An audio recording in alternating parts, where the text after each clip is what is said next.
Активности за пишување и уредување едукативни текстови, кои ќе бидат достапни на слободната енциклопедија Википедија, денеска за прв пат беа спроведени во просториите на Институтот за развој на заедниците во Тетово. На денешната работилница се пишуваа статии наменети за библиотеката Кочо Рацин во Тетово, планинарскиот дом и клуб Љуботен, како и текст посветен на културно-метничкото друштво Бранко Чајка од Тетово. Оваа активност се спроведува во рамки на Викитурите во повеќе градови во Македонија, кои ги организира Сдруженијето Споделено знаење.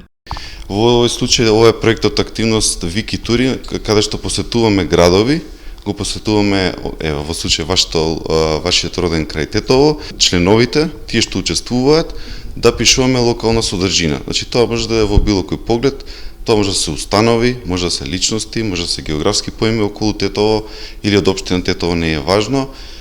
со цел да се збогатува македонската Википедија, но и нормално е те поимите за градот Тетово или од општина Тетово, за што повеќе достапни информации за било кој читател што некој сака да отвори да прочита. Запишување на текстовите кои се објавуваат онлайн во рамки на Википедија се користат релевантни извори за да се задржи кредибилитетот на статијата, велат од Споделено знаење и објаснуваат како се одвива процесот на пишување и објавување на статиите. Поглед дека ова е фактички од нула статија пишување, сега одговорност е на учесниците сами да ја создадат содржината, да ја конструираат,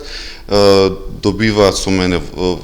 што се вика во живо обука како се техничките, како се уредува на Википедија,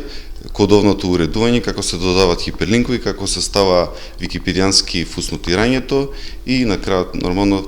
следи објавувањето на таа статија и да е достапна за читателите, односно корисниците на Википедија. Инаку Споделено знаење е здружение од Скопје формирано во 2014 година со главна цел да раководи со иницијативи и проекти за збогатување и подобрување на содржините на Википедија.